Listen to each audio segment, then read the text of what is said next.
Hello guys ಎಲ್ಲ ಹೇಗಿದ್ದೀರಾ? Welcome to our channel right way. So this is Madhukar and ಇವತ್ತಿನ class ಬಂದ್ಬಿಟ್ಟು percentage ಅಂದರೆ ಪರ್ಸಂಟೇಜ್ನ ಬೇಸಿಕ್ ಕನ್ವರ್ಷನ್ಸ್ ಇದೆಯಲ್ಲ, percentage to fraction, fraction to percentage ಯಾವ ರೀತಿ ಕನ್ವರ್ಷನ್ ಮಾಡ್ಕೋಬೇಕು ಫಾಸ್ಟಾಗಿ ಅನ್ನೋದನ್ನ ಈ ವಿಡಿಯೋದಲ್ಲಿ ನಿಮಗೆ ಈ ಕ್ಲಾಸಲ್ಲಿ ತಿಳಿಸ್ಕೊಡ್ತಾ ಇದ್ದೀನಿ. ಸೊ ಕ್ಲಾಸ್ ಸ್ಟಾರ್ಟ್ ಮಾಡೋಕ್ಕಿಂತ ಮುಂಚೆ ನಮ್ಮ ಚಾನಲ್ ನೀವು ಹೊಸಬರಾಗಿ ಸಬ್ಸ್ಕ್ರೈಬ್ ಆಗೋದನ್ನು ಮಾತ್ರ ಮರಿಬೇಡಿ. ಹಾಗೆ ಈ ವಿಡಿಯೋನ ಲೈಕ್ ಮಾಡಿ, ಆದಷ್ಟು ಕನ್ನಡ ಆಸ್ಪಿರೆಂಟ್ಸ್ಗೆ ಎಲ್ಲರಿಗೂ ಕೂಡ ಶೇರ್ ಮಾಡಿ, ಚಾನಲ್ನ ಗ್ರೋತ್ ಆಗೋದಕ್ಕೆ ಹೆಲ್ಪ್ ಮಾಡಿ ಅಂತ ಕೇಳ್ತಾ ಕ್ಲಾಸ್ನ ಸ್ಟಾರ್ಟ್ ಮಾಡೋಣ. ಸೊ ಪರ್ಸಂಟೇಜ್ ಅಂದರೆ ಏನು? ಜನರಲಿ ಪರ್ಸಂಟೇಜ್ ಅಂದರೆ ನಾವು ಒಂದು ರೆಫರಲ್ 100ಗೆ ಕಂಪೇರ್ ಮಾಡಿ ಹೇಳ್ತೀವಲ್ವ, ಯಾವುದೇ ಒಂದಾಗಲಿ. ಫಾರ್ ಎಕ್ಸಾಂಪಲ್, ಒಂದು ಕ್ಲಾಸಲ್ಲಿ 10 ಜನ ಬಾಯ್ಸ್ ಇದ್ದು ಒಬ್ಬಳು ಹುಡುಗಿ ಇದ್ದರೆ, ಸೊ ಗರ್ಲ್ನ ಪರ್ಸಂಟೇಜ್ ಏನಾಗುತ್ತೆ? 10% ಆಗುತ್ತಲ್ವಾ. ಸೊ 10% ಅಂದರೆ ಇನ್ ದ ಸೆನ್ಸ್ ಯಾವ ಥರ ಹೇಳ್ತಾರೆ ನಾವು? ಸೊ 10 ಬಾಯ್ಸ್ ಅಥವಾ 1 ಚಿಲ್ಡ್ರನ್ ಅಂತ ತಗೊಳ್ಳಿ. ಓಕೆ, 1 ಚೈಲ್ಡ್ ಇದೆ, ಓಕೆನಾ. ಸೊ 9 ಬಾಯ್ ಮತ್ತು 1 ಚೈಲ್ಡ್ ಇದೆ ಅಂತ ತಗೊಳ್ಳಿ. ಸೊ ಇವಾಗ ಪರ್ಸಂಟೇಜ್ ಹೇಗೆ ಕಂಡುಹಿಡಿತೀರಾ? 10 ಟೋಟಲ್ದ. ಸೊ ಚೈಲ್ಡ್ನ ಪರ್ಸಂಟೇಜ್ ಕಂಡುಹಿಡಿಬೇಕಂದ್ರೆ 1 ಇದೇನಾಗುತ್ತೆ ಇಂಟು 100. ಸೊ 10 ಟೈಮ್ಸ್ ಏನು ಬರುತ್ತೆ? 10%. ಸೊ ಹಾಗಿದ್ರೆ ಈ ಪರ್ಸೆಂಟ್ ಅನ್ನೋದು ಏನು ರೆಪ್ರೆಸೆಂಟ್ ಮಾಡ್ತಾ ಇದೆ? Percent symbol represent 1/100. ಅಂದರೆ ನೀವು ಯಾವುದನ್ನೇ ಒಂದು ಪರ್ಸೆಂಟೇಜಲ್ಲಿ ಹೇಳ್ತೀರಾ ಅಂದರೆ 100ಗೆ ಕಂಪೇರ್ ಮಾಡಿ ಹೇಳ್ತೀರಾ ಅಂತ ಅರ್ಥ, ಓಕೆನಾ. ಸೊ ಈ ಪರ್ಸೆಂಟೇಜ್ ಅನ್ನೋದು ಏನು ರೆಪ್ರೆಸೆಂಟ್ ಮಾಡ್ತಾ ಇದೆ? 1/100 ಅನ್ನೋದನ್ನ ರೆಪ್ರೆಸೆಂಟ್ ಮಾಡ್ತಾ ಇದೆ. ಫಾರ್ ಎಕ್ಸಾಂಪಲ್, 50% ಆಫ್ 1000 ಅಂತ ತಗೊಂಡ್ರೆ ಎಷ್ಟು ಬರುತ್ತೆ ಆನ್ಸರ್ ಇದಕ್ಕೆ? 50% ಆಫ್ 1000 ಅಂದರೆ ಇದರ ಅರ್ಧ ಅಲ್ವಾ? ಎಷ್ಟು ಬರುತ್ತೆ? 500. ಸೊ ಹೇಗೆ 500 ಆಗುತ್ತೆ? ಈ ಪರ್ಸೆಂಟೇಜ್ ಅಂತ ಏನೋ ಹೇಳಿದೆ ನಾನು, 50 ಅಂದರೆ 1/100 into 1000. So 2 zeros cancel, which is equal to 500 ಬರುತ್ತೆ, ಓಕೆನಾ. ಸೊ ಪರ್ಸೆಂಟೇಜ್ ಅನ್ನೋದ್ರ ಮೀನಿಂಗ್ ಗೊತ್ತಾಯ್ತಲ್ವಾ? ಸೊ ನೀವು ಆಲ್ರೆಡಿ ಹೈಸ್ಕೂಲಲ್ಲಿ PUCಲೆಲ್ಲ ಓದಿರ್ತೀರಾ, ಬಟ್ ಆದರೂ ಒಂದು ಕಾನ್ಸೆಪ್ಟ್ ಕ್ಲಿಯರೆನ್ಸಿಗೋಸ್ಕರ ನಾನು ಜನರಲ್ ಆಗಿ ಹೇಳಿದೆ. ಸೊ ಪರ್ಸೆಂಟೇಜಲ್ಲಿ ಇನ್ನೊಂದು ಏನು ಅಂದರೆ A% of B is equal to B% of A ಅಂತ ಹೇಳ್ತಾರೆ. ಸೊ ಇದರ ಅರ್ಥ ಏನು ಅಂದರೆ, ಆಗಲೇ ಒಂದು ಎಕ್ಸಾಂಪಲ್ ಹೇಳಿದ್ನಲ್ವಾ, 50% of 1000 which is equal to 1000% of 50. So ಇದರ ಎರಡು ಮೀನಿಂಗು ಅಂದರೆ ಫೈನಲ್ ರಿಸಲ್ಟ್ ಇರುತ್ತಲ್ಲ ಯಾವಾಗಲೂ ಸೇಮ್ ಆಗಿರುತ್ತೆ. ಯಾಕೆ? ಪರ್ಸೆಂಟೇಜ್ ಅಂದ್ರೆ ಏನು? 1/100 ಅಂತ ಹೇಳಿದೆ ಅಲ್ವಾ, ಇಂಟು 1000 ಆಗುತ್ತೆ. So again 2 zeros cancel, 50 into 10 500 ಬರುತ್ತೆ. So LHS. ನೆಕ್ಸ್ಟ್ ಇಲ್ಲಿ ನೋಡಿ, 1000 ಇದೆ, 1000 ಹಾಗೆ ಬರೀತೀರಾ. ಪರ್ಸೆಂಟೇಜ್ ಅಂದರೆ 1/100 ಇಂಟು 50 ಆಗುತ್ತೆ. 2 zeros cancel, again 10 into 50 500. LHS is equal to RHS. So ಅಂದರೆ ಈ ಪರ್ಸೆಂಟೇಜ್ ಆಫ್ ಅಂತ ಕೊಟ್ಟಾಗ A ಆ್ಯಂಡ್ B ನ ಇಂಟರ್ಚೇಂಜ್ ಮಾಡಿದ್ರು ಕೂಡ ಆ ವ್ಯಾಲ್ಯೂ, ಫೈನಲ್ ವ್ಯಾಲ್ಯೂ ಏನಿರುತ್ತಲ್ಲ ಅದು ಸೇಮ್ ಆಗೇ ಇರುತ್ತೆ, ಏನು ಚೇಂಜಸ್ ಆಗಲ್ಲ ಅಂತ ಇದ್ರ ಅರ್ಥ, ಓಕೆನಾ. ಸೊ ಇವಾಗ ಕನ್ವರ್ಷನ್ಸಿಗೆ ಹೋಗೋಣ. ಪರ್ಸೆಂಟೇಜ್ನ ಫ್ರಾಕ್ಷನ್ ಆಗಿ ಹೇಗೆ ಕನ್ವರ್ಟ್ ಮಾಡೋದು? ಫಾರ್ ಎಕ್ಸಾಂಪಲ್, ನಿಮಗೆ ಸಿಂಪ್ಲಿಫಿಕೇಶನಲ್ಲಿ ಏನಾಗಿರುತ್ತೆ ಅಂದರೆ 37.5% ಆಫ್ 80 ಅಂತ ಕೊಡ್ತಾನೆ. ಸೊ ಈಗ ನೀವೇನು ಮಾಡ್ತೀರಾ? 37.5 1/100 ಇಂಟು 80 ಹೀಗೆಲ್ಲ ಮಾಡೋದು ಇದನ್ನು, ಓಕೆನಾ. ಈ ಪರ್ಸಂಟೇಜ್ನ ಫ್ರಾಕ್ಷನ್ನಿಗೆ ಕನ್ವರ್ಟ್ ಮಾಡಬೇಕು. ಫ್ರಾಕ್ಷನ್ನಿಗೆ ಕನ್ವರ್ಟ್ ಮಾಡಿದಾಗ ಏನು ಬರುತ್ತೆ ಗೊತ್ತಾ? ಇದು 3/8 ಬರುತ್ತೆ. ಸೊ 3/8 ಇಂಟು ಡೈರೆಕ್ಟಾಗಿ 80 ಅಂತ ಮಾಡಬೇಕು. ಏನಾಗುತ್ತೆ? 8 10s ಹೋಗುತ್ತೆ, ಆನ್ಸರ್ ಏನು ಬರುತ್ತೆ? 30 ಅಂತ ಬರುತ್ತೆ. ಸೊ ಇದನ್ನೇ ಪರ್ಸಂಟೇಜ್ ಟು ಫ್ರಾಕ್ಷನ್ ಕನ್ವರ್ಷನ್ ಅಂತ ನಾವು ಹೇಳೋದು. ಸೊ ಬ್ಯಾಂಕಿಂಗಲ್ಲಿ ಇದು ತುಂಬ ಇಂಪಾರ್ಟೆಂಟ್ ಆಗಿರುತ್ತೆ. ಸೊ ಹೇಗೆ ಅದನ್ನೆಲ್ಲ ಕನ್ವರ್ಟ್ ಮಾಡೋದು? ಇಲ್ಲಿ ನೋಡಿ, ಸೊ 1 ರೆಪ್ರೆಸೆಂಟ್ ವಾಟ್? 100% ಅಲ್ವಾ? 100%. 1 ರೆಪ್ರೆಸೆಂಟ್ ಏನು? 100%. ಸೊ ನೀವು 1/2 ಏನಂತ ರೆಪ್ರೆಸೆಂಟ್ ಮಾಡ್ತೀರಾ? 1/2ನ 50% ಅಂದರೆ ಅರ್ಧ ಅಲ್ವಾ? ಸೊ 50% ನೋಡಿ, 50% ಅಂದರೆ 1/100 ವಿಚ್ ಇಸ್ ಈಕ್ವಲ್ ಟು ಏನಾಗುತ್ತೆ? 50/2. ಸೊ 1/2 ಹೀಗೆ ಬರುತ್ತೆ, ಓಕೆನಾ. ಅದೇ 1% 100% ಇದೆಯಲ್ಲ, 100% ಅಂದರೆ 100% ಏನಾಗುತ್ತೆ ಹೇಳಿ? ಪರ್ಸೆಂಟೇಜ್ ಹೋಗುತ್ತೆ ಇಲ್ಲಿ 1/100 ಬರುತ್ತೆ. 100 cancel which is equal to 1. So 100% ಅಂದರೆ ವ್ಯಾಲ್ಯೂ 1, 50% ಅಂದರೆ 1/2. ಹಾಗಿದ್ರೆ 1/3 ಏನಾಗುತ್ತೆ? 1/3 ಏನಾಗುತ್ತೆ ವ್ಯಾಲ್ಯೂ? 1/3 ಅಂದರೆ 33.33% ಆಗುತ್ತೆ. ಹೇಗೆ ಅಂದರೆ ನೋಡಿ 33.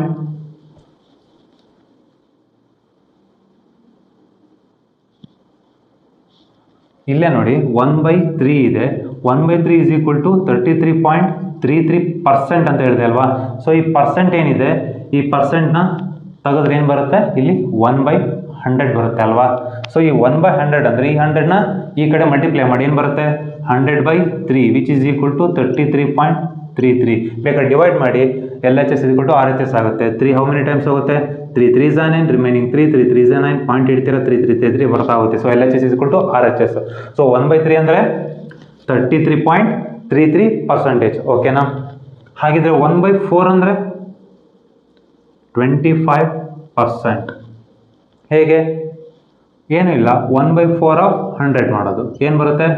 4 1 4 25 25%. ಇದು ಕೂಡ 1/3 ಇಂಟು 100 ಮಾಡಿದರೆ ಏನು ಬರುತ್ತೆ? 33.33 ಈ ಥರ ಬರ್ತಾ ಹೋಗುತ್ತೆ. ನೆಕ್ಸ್ಟ್ ಅದೇ ಥರ 1/5 ಅಂದರೆ 20%. 1/6 ಅಂದರೆ 16.66%.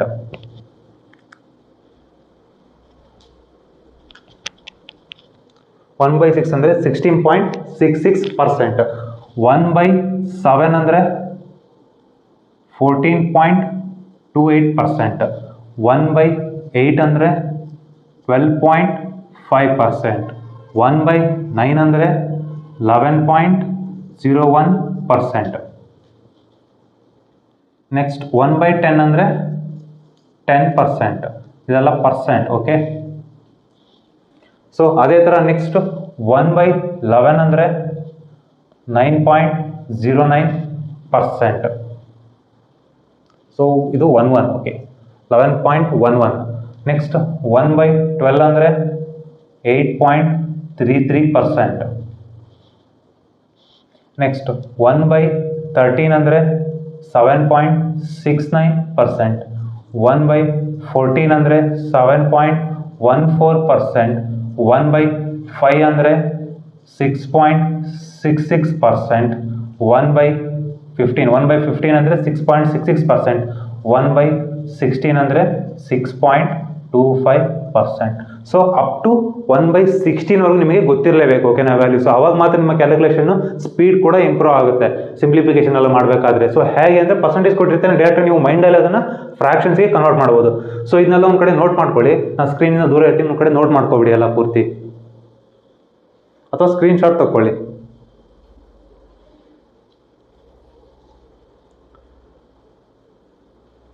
ಓಕೆ, ಇಲ್ಲಿ ನೋಡಿ ಇವಾಗ ಇದನ್ನ ಹೇಗೆ ಯೂಸ್ ಆಗುತ್ತೆ ಅಂತ ಹೇಳ್ತೀನಿ.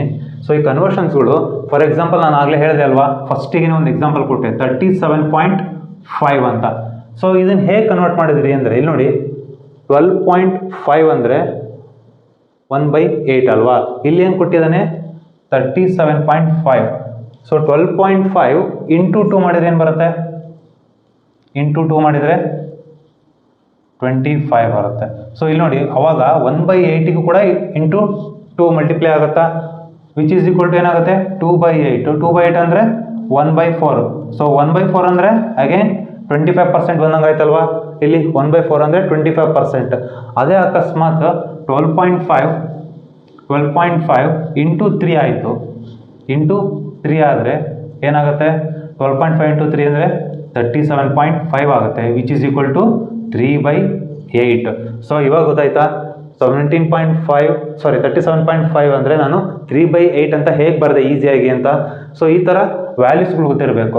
ಫಾರ್ ಎಕ್ಸಾಂಪಲ್, ಸೊ 3/8 ಅಂದರೆ 37.5. ಹಾಗಿದ್ರೆ 5/8ಗೆ ಎಷ್ಟಾಗುತ್ತೆ? ಸೊ 12.5 ಇಂಟು 5 ಟೈಮ್ಸ್ ಏನಾಗುತ್ತೆ? 2 ಟೈಮ್ಸ್ ಮಾಡಿದರೆ 25 ಆಗುತ್ತೆ, 4 ಟೈಮ್ಸ್ ಮಾಡಿದರೆ 50 ಆಗುತ್ತೆ, 5 ಟೈಮ್ಸ್ ಮಾಡಿದರೆ 62 ಬರುತ್ತೆ.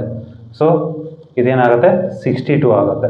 62.5 ಬಂದಾಗ ಪರ್ಸೆಂಟೇಜ್ ಕೇಳಿದರೆ 5/8 ಅಂತ ನೀವು ಡೈರೆಕ್ಟಾಗಿ ಬರಿಬೋದಾ? ಅದೇ ಥರ ಎಲ್ಲದೂ ಕೂಡ 1/3 ಕೇಳಿದಾನಲ್ವಾ, ಸೊ 2/3 ಏನಾಗುತ್ತೆ, ಇದರ ಡಬಲ್ ಏನಾಗುತ್ತೆ 66.66%. ಓಕೆ, 3/3 ಏನೂ ಆಗಲ್ಲ, 100% ಆಗುತ್ತೆ. 3/3 ಏನಾಗುತ್ತೆ, 3 ಕ್ಯಾನ್ಸಲ್ ಆಗುತ್ತೆ, 1 ಬರುತ್ತೆ. ಸೊ ಅಂದರೆ 100% ಅನ್ನೋ ಅರ್ಥ. ನೆಕ್ಸ್ಟ್ ಇದು ನೋಡಿ, 1/4 ಅಂದರೆ 2/4 ಅಂದರೆ ಏನಾಗುತ್ತೆ, 1/2 ಬರುತ್ತೆ, ಅಂದರೆ 50% ಆಗುತ್ತೆ. ಹೌದಾ, 2 ಮಲ್ಟಿಪ್ಲೈ ಮಾಡಿದರೆ. ಅದೇ 3/4 ಅಂದರೆ 3/4 ಅಂದರೆ ಮಲ್ಟಿಪ್ಲೈ ಬೈ 3 ಏನಾಗುತ್ತೆ, 75% ಬರುತ್ತೆ. ಸೊ ಇವಾಗ ಗೊತ್ತಾಗ್ತಾ ಇದೆಯಾ, 3/4 ಮುಕ್ಕಾಲು ಭಾಗ ಅಂತ ಬರೀತಿರಲ್ಲ, 75%. ಅದೇ ಥರ 1/5 ಇದೆ, 2/5 ಅಂದರೆ 40%, 3/5 ಅಂದರೆ 60%, 4/5 ಅಂದರೆ 80%, 5/5 ಅಂದರೆ ಅಗೇನ್ 5 ಕ್ಯಾನ್ಸಲ್, 1 ಅಂದರೆ 100%. 1/6 ಅಷ್ಟೇ ನೋಡಿ, 2/6 ನೋಡಿ, 2/6 ಅಂದ್ಕೊಳ್ಳಿ ಏನಾಗುತ್ತೆ, 1/3 ಬರುತ್ತೆ. ಸೊ 1/3 ಆಲ್ರೆಡಿ ಗೊತ್ತು ನಮಗೆ 33.33 ಬರುತ್ತೆ ಅಂತ.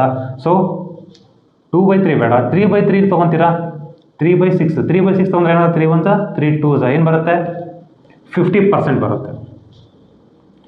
4/6 ಮಾಡಿದರೆ 2/3 ಅಂದರೆ 66.66% ಬರುತ್ತೆ. ಸೊ ಅದು ಕೂಡ ಆಲ್ರೆಡಿ ಆಗೋಗಿದೆ.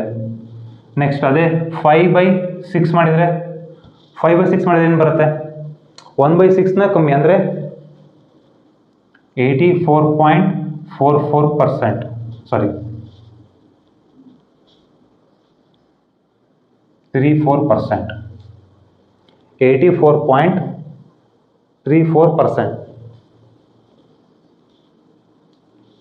5/6 ಇದೊಂದು ನೆನಪು ಮಾಡ್ಕೊಳ್ಳಿ. ಸೊ ಇದೊಂದು ನೋಟ್ ಮಾಡ್ಕೊಳ್ಳಿ, ಇದರಲ್ಲಿ ಮತ್ತೆ ಬೇರೆ ಫ್ರಾಕ್ಷನ್ಸ್ ಎಲ್ಲ ಆಲ್ರೆಡಿ ಇದರಲ್ಲೇ ಬಂದ್ಬಿಟ್ಟಿದೆ ಅಲ್ವಾ. ಸೊ ಯಾಕೆಂದ್ರೆ 2/6 ಅಂದಾಗ 2 1 ನೋಡಿ, 2/6 ಅಂದರೆ 2 1 2 3 ಅಂದರೆ 1/3 ಬರುತ್ತೆ. 1/3 ಆಲ್ರೆಡಿ ಗೊತ್ತು. ನೆಕ್ಸ್ಟ್ 3/6 ಮಾಡೋಣ ಅಂತ ಹೊಡೆದು 3 1 3 2 1/2 ಬರುತ್ತೆ. 1/2 ಕೂಡ 50% ಅಂತ ಗೊತ್ತು. ಸೊ ಅದೆಲ್ಲ ಬೇಡ, ಇದರಲ್ಲಿ ಯಾವ್ದು ಬೇಕಾಗುತ್ತೆ, 1/6 ಮತ್ತು 5/6 ಫ್ರಾಕ್ಷನ್ ಬೇಕಾಗುತ್ತೆ. ಓಕೆ, ಸೊ ನೆಕ್ಸ್ಟ್ ಒಂದು ನೋಡೋಣ. ಅದೇ ಥರ 1/7ಗೂ ಅದೇ ಥರ 1/7 ಮಲ್ಟಿಪಲ್.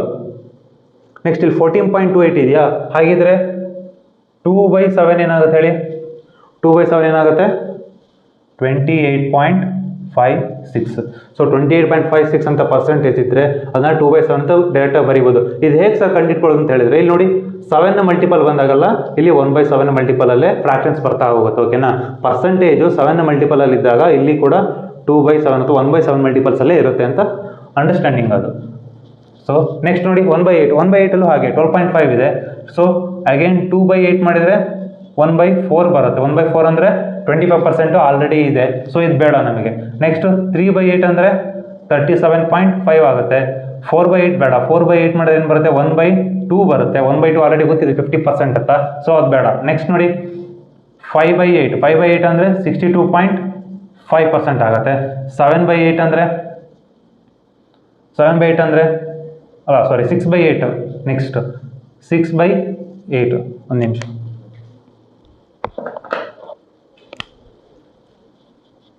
ಸೊ 6/8 ಅಂದರೆ 2 3 2 4 ಹೋಗುತ್ತೆ. 3/4 ಅಂದರೆ 75% ಕೂಡ ಆಲ್ರೆಡಿ ಬಂದಿದೆ. ಸೊ 6/8 ಬೇಡ. ನೆಕ್ಸ್ಟ್ ಬೇಕಾಗಿರೋದು ಯಾವುದು, 7/8. ಸೊ 7/8 ಏನಾಗುತ್ತೆ 87.5. ನೆಕ್ಸ್ಟ್ ನೋಡಿ ಇದು 8 ಆಯ್ತಲ್ವಾ. ಸೊ 8 ಆಯಿತು. ನೆಕ್ಸ್ಟ್ 9 1/9. 1/9 ಅಂದರೆ 11.55 ಅಂದರೆ 2/9 ಏನಾಗುತ್ತೆ 22.22. ಸೊ ಇದಂತೂ ಇಂಪಾರ್ಟೆಂಟ್, ತುಂಬ ಇಂಪಾರ್ಟೆಂಟು. ಯಾಕೆಂದರೆ ಪ್ರತಿಯೊಂದು ಡಿಜಿಟ್ಗೂ ಬಂದೇ ಬರುತ್ತೆ. 2/9ಗೆ 22.22 ಆಗುತ್ತೆ. 3/9ಗೆ ಏನಾಗುತ್ತೆ 33.33 ಆಗುತ್ತೆ. 4/9ಗೆ 44.44% ಆಗುತ್ತೆ. ಸೊ ಇದೇ ಥರ 5 6 7 ಮತ್ತು 8. ಓಕೆನಾ. ಸೊ ಇಲ್ಲಿ ಜಾಗ ಇಲ್ಲ ಅಷ್ಟೊಂದು ಬರೆಯೋದಕ್ಕೆ. ಸೊ ಅಳಿಸ್ತೀನಿ. ಸೊ ಇದನ್ನು ಕೂಡ ನೋಟ್ ಮಾಡ್ಕೊಂಡಿದ್ದೀರ ಅಂತ ಅಂದ್ಕೊಂಡಿದ್ದೀನಿ. ಸೊ ಇದನ್ನು ಕೂಡ ಅಳಿಸ್ತೀನಿ. ಓಕೆ, ನೆಕ್ಸ್ಟ್ ನೋಡಿ 1/9 ಆಯಿತು. ನೆಕ್ಸ್ಟು 1/10. ಸೊ 1/10 ಅಂದರೆ 10%. ಇದು ಯೂಶಲಿ ಗೊತ್ತೇ ಇರುತ್ತೆ, ಅಂದರೆ 20% 30%. ಸೊ ಇದೇನು ಬೇಡ, ಇದು ಈಸಿ ಇರುತ್ತೆ. 1/10 ಅಂದರೆ 10% ಗೊತ್ತಾಗ್ಬಿಡುತ್ತೆ, ಇದೇನು ಬೇಡ. ನೆಕ್ಸ್ಟ್ ನೋಡಿ, ನೆಕ್ಸ್ಟ್ ಯಾವುದು ಉಳಿತು 1/11. ಸೊ ಇದೆಲ್ಲ ಬರ್ಕೊಂಡಿದ್ದೀರಲ್ವಾ. ನೆಕ್ಸ್ಟು 1/11. 1/11 ಅಂತ ಏನು ಹೇಳಿದೆ ನಾನು, 9.09. ಸೊ 9.09 ಅಂದರೆ 9ನ ನೆಕ್ಸ್ಟ್ ಮಲ್ಟಿಪಲ್ ಎಲ್ಲದು ಕೂಡ ಯಾವ ರೀತಿ 2/11 ಅಂದರೆ ಏನಾಗುತ್ತೆ ಹೇಳಿ 18.18. ನೆಕ್ಸ್ಟ್ 3/11 ಅಂತ ಹೇಳಿದರೆ 27.27. ಸೊ ಇಲ್ಲಿ 9ನ ಮಲ್ಟಿಪಲ್ಸಲ್ಲಿ ಪಾಯಿಂಟ್ ಮತ್ತು ಹೋಲ್ ನಂಬರ್ 9ನ ಮಲ್ಟಿಪಲ್ಸಲ್ಲಿ ಇದೆ ಅಂದರೆ 1/11, 2/11, 3/11 ಅಲ್ಲೇ ಇರುತ್ತೆ ಅಂತ ಆರಾಮಾಗಿ ಈಸಿಯಾಗಿ ಕಂಡುಹಿಡಿಬೋದಲ್ವಾ. ಸೊ ಇವಾಗ ಪರ್ಸೆಂಟೇಜಲ್ಲಿ 9 ಮಲ್ಟಿಪಲಲ್ಲಿ ಯಾವುದೇ ಪರ್ಸೆಂಟೇಜ್ ಇದ್ರೂ ಕೂಡ ನೀವು ಆರಾಮಾಗಿ ಅದನ್ನು ಫ್ರ್ಯಾಕ್ಷನಲ್ಲಿ ಕನ್ವರ್ಟ್ ಮಾಡ್ಬೋದು. ನೆಕ್ಸ್ಟ್ ಅದೇ ಥರ 1/12 ಅಂದರೆ 8.33. ಸೊ ಇದು ನೋಡಿ 1 ಇದೆ, 2/12 ಆದರೆ ಏನಾಗುತ್ತೆ 1/6 ಆಗುತ್ತೆ. 1/6 ಆಲ್ರೆಡಿ ಹೇಳಿದ್ದೀನಿ 16.66 ಅಂತ. ಸೊ ಇದು ಬೇಡ. ನೆಕ್ಸ್ಟ್ 3/12 ಮಾಡ್ತೀರಾ ಅಂದರೆ ನೋಡಿ 3/12 ಮಾಡಿದ್ರೆ 3 1s 3 4s ಆಗುತ್ತೆ. 1/4 ಅಂದರೆ ಅಗೇನ್ 25% ಆಗುತ್ತೆ, ಇದು ಬೇಡ. ನೆಕ್ಸ್ಟ್ 4/12 ಮಾಡ್ತೀರಾ ಅಂದರೆ 4 3s 1/3 ಆಗುತ್ತೆ, 33 ಆಗುತ್ತೆ, ಬೇಡ. ಸೊ ನೆಕ್ಸ್ಟ್ ಇದೇ ಥರ 5/12. ಸೊ ಏನಿಲ್ಲ, ಇದಕ್ಕೆ 5 ಮಲ್ಟಿಪ್ಲೈ ಮಾಡಿ. 5 ಮಲ್ಟಿಪ್ಲೈ ಮಾಡಿದರೆ ಏನು ಬರುತ್ತೆ 3 5 15, 1 16, 65 ಬರುತ್ತೆ. ಸೊ ಇಲ್ಲಿ 1 ಕ್ಯಾರಿ ಆಗುತ್ತೆ, ಅಲ್ಲಿಗೆ 41.565 ಅಂತ ಪರ್ಸೆಂಟೇಜಲ್ಲಿ ಕೊಟ್ಟ ಅಂತ ಹೇಳಿದ್ರೆ ನೀವು ಡೈರೆಕ್ಟ್ ಏನು ಬರಿಬೋದು 5/12 ಅಂತ ಹೇಳಿ ಬರಿಬೋದು. ಸೊ ನೆಕ್ಸ್ಟ್ ನೋಡಿ, ನೆಕ್ಸ್ಟ್ 6/12 ಆದರೆ 1/2 ಆಗುತ್ತೆ. 1/2 ಅಂದರೆ 50% ಆಗುತ್ತೆ. ಸೊ ನೆಕ್ಸ್ಟ್ ಅದೇ ಥರ ಕಂಟಿನ್ಯೂ ಆಗ್ತಾ ಹೋಗುತ್ತೆ. ನೆಕ್ಸ್ಟ್ 1/13. ಸೊ 1/13 ಅಂದರೆ ಏನು ಹೇಳಿದೆ 7.69. ಸೊ ಇವಾಗ ಒಂದು ಐಡಿಯಾ ಸಿಗ್ತಾ ಇದೆಯಲ್ಲ ನಿಮಗೆ ಯಾವ ಥರ ಆಗುತ್ತೆ ಅಂತ. ಸೊ 2/13 ಅಂದರೆ ಏನಾಗುತ್ತೆ ಇದರ ಮಲ್ಟಿಪಲ್ ಅಂದರೆ ಇಂಟು 2 ಮಾಡಿದ್ರೆ ಏನು ಬರುತ್ತೆ ಆ ವ್ಯಾಲ್ಯೂ. ಅದೇ ಥರ 1/14ಗೂ ಅಷ್ಟೇ, 1/15ಗೂ ಅಷ್ಟೇ. 1/14 ಅಂದರೆ ಏನು ಹೇಳಿದ್ದೆ ನಾನು 7.14. ಸೊ 2/14 ಅಂದರೆ 1/7, ಅಲ್ಲಿಗೆ ಏನಾಗುತ್ತೆ ಹಾಗೆ. ನೆಕ್ಸ್ಟ್ ಇದರ ಮಲ್ಟಿಪಲ್ ಅಂದರೆ 14.28 ಬರುತ್ತೆ. ನೆಕ್ಸ್ಟ್ ಇದರ ಮಲ್ಟಿಪಲ್ ಅದೇ ಥರ ಬರ್ತಾ ಹೋಗುತ್ತೆ. ಓಕೆ, 1/14 ಅಂದರೆ 7.14. 1/15 ಅಂದರೆ ಏನು ಹೇಳಿದೆ 6.66. 1/16 ಅಂದರೆ 6.25. ಓಕೆನಾ. ಸೊ ಇಷ್ಟು ಪರ್ಸೆಂಟೇಜ್ ಕನ್ವರ್ಷನ್ಗಳು ನಿಮಗೆ ಗೊತ್ತಾಗಿದೆ ಅಂತ ಅಂದ್ಕೊಂಡಿದ್ದೀನಿ. ಸೊ ಇನ್ನೊಂದೇನಪ್ಪ ಅಂತ ಹೇಳಿದರೆ ಈ ಪರ್ಸೆಂಟೇಜ್ ಫ್ರ್ಯಾಕ್ಷನ್ಸ್ ಡೈರೆಕ್ಟಾಗಿ ಬಿಟ್ಟು ಕೆಲವೊಂದುಗಳು ಆ್ಯಡ್ ಆನ್ ಆಗಿ ಬರುತ್ತೆ. ಆ್ಯಡ್ ಆನ್ ಹೇಗೆ ಮಾಡೋದು ಅಂದರೆ 2 ಫ್ರ್ಯಾಕ್ಷನ್ಸ್ಗಳನ್ನ ಆ್ಯಡ್ ಮಾಡಬೇಕಾಗುತ್ತೆ. ಫಾರ್ ಎಕ್ಸಾಂಪಲ್ ಈಗ 62.5 ಅಂದರೆ ಏನಂತ ಹೇಳಿ ಬರೀತೀರಾ 5/8 ಅಂತ ಡೈರೆಕ್ಟಾಗಿ ಬರೀತೀರಾ. ಯಾಕೆಂದರೆ ಇದು 12.5 × 5 ಇದೆ. ಸೊ ಇದು 12.5 × 5 ಇದೆ, 5/8 ಅಂತ ಬರೀತೀರಾ. ಓಕೆನಾ. ಬಟ್ ಅದೇ 65 ಕೇಳಿದರೆ 65 ಕೇಳ್ದ ಅಂತ ತಿಳ್ಕೊಳ್ಳಿ. 65 ಆಫ್ ಸಮಥಿಂಗ್ 880 ಹೀಗೆ ಕೇಳ್ದ ಅಂತ ತಿಳ್ಕೊಳ್ಳಿ. ಸೊ ಇದನ್ನು ಮಲ್ಟಿಪ್ಲೈ ಮಾಡಬಹುದು. ಏನು ಮಾಡ್ಬೋದು ಗೊತ್ತಾ ನೀವು, ನಿಮಗೆ 62.5 ಗೊತ್ತು, ಏನು ಹೇಳಿ 5/8 ಅಂತ. Okay, 5/8 of this direct find out ಮಾಡಿ. ಹೇಗೆ ಅಂದರೆ ನಾನು ಹೇಳ್ತಾ ಇರೋದು 62.5 ಪ್ಲಸ್ 2.5. ಸೊ ಈ ಥರ ಇದನ್ನು ಸ್ಪ್ಲಿಟ್ ಮಾಡ್ಬೋದಾ ಪರ್ಸೆಂಟೇಜ್ನ ಈ ಥರ ಸ್ಪ್ಲಿಟ್ ಮಾಡ್ಬೋದಲ್ವಾ. ಸೊ ನಿಮಗೆ ಮೈಂಡಲ್ಲಿ ಗೊತ್ತು 5/8 ಅನ್ನೋದು 62.5 ಅಂದರೆ. ಸೊ ಇದನ್ನು ಡೈರೆಕ್ಟಾಗಿ ಫೈಂಡ್ ಔಟ್ ಮಾಡಿ. ಏನಾಗುತ್ತೆ 8 ಅಂದರೆ ಇದು ನೀವು ಮೈಂಡಲ್ಲಿ ಮಾಡಬೇಕು. ಆ್ಯಕ್ಚುಲಿ ನಾನಿಲ್ಲಿ ಬರ್ ತೋರಿಸ್ತಾ ಇದ್ದೀನಿ, ನೀವು ಮೈಂಡಲ್ಲಿ ಕ್ಯಾಲ್ಕುಲೇಷನ್ ಮಾಡಬೇಕು ಇದನ್ನು. ಸೊ 5/8 × 880 ಪ್ಲಸ್ 5/8 ಸಾರಿ ಫಸ್ಟ್ ಇದು ಮಾಡೋಣ. ಓಕೆ, 8 1 ಕ್ಯಾನ್ಸಲ್ ಆಗುತ್ತೆ, ಅಲ್ಲಿ ಏನು ಬರುತ್ತೆ 550 ಬರುತ್ತೆ. ಓಕೆನಾ. 550 ಬಂತು ಪ್ಲಸ್ ಇಲ್ಲಿ ನೋಡಿ 2.5%. ಸೊ ನಿಮಗೆ 2.5% ಪರ್ಸೆಂಟೇಜಲ್ಲಿ ಗೊತ್ತಿಲ್ಲ ಅಲ್ವಾ ಹೇಗೆ ಅಂತ. ಇದನ್ನು 2 ರೀತಿ ಮಾಡ್ಬೋದು. ಒಂದು 2.5 ಅಂದರೆ 5/2 ಆಗುತ್ತೆ ಪರ್ಸೆಂಟೇಜ್, ಹೌದಾ. 5ರಲ್ಲಿ /2 ಮಾಡಿದ್ರು ಆಗುತ್ತೆ. ಅಥವಾ 25% ಗೊತ್ತಲ್ವಾ, 25%ನ ಫ್ರ್ಯಾಕ್ಷನ್ ಏನು 25%ನ ಫ್ರ್ಯಾಕ್ಷನ್ ಏನು 1/4 ಅಲ್ವಾ. ಸೊ 1/4 ಬರೀರಿ. ಬಟ್ ಇಲ್ಲೇನಿದೆ 1 ಡಿಜಿಟ್ ಅಂದರೆ ಪಾಯಿಂಟ್ ಇದೆಯಲ್ವಾ. ಸೊ ಇದನ್ನ /10 ಅಂತ ಬರ್ಕೋಬೋದು. ಈ ಪಾಯಿಂಟ್ನ ರಿಮೂವ್ ಮಾಡಿ ಅವಾಗ ಎಂತ ಬರ್ಕೋಬೋದು 1/40 × 880.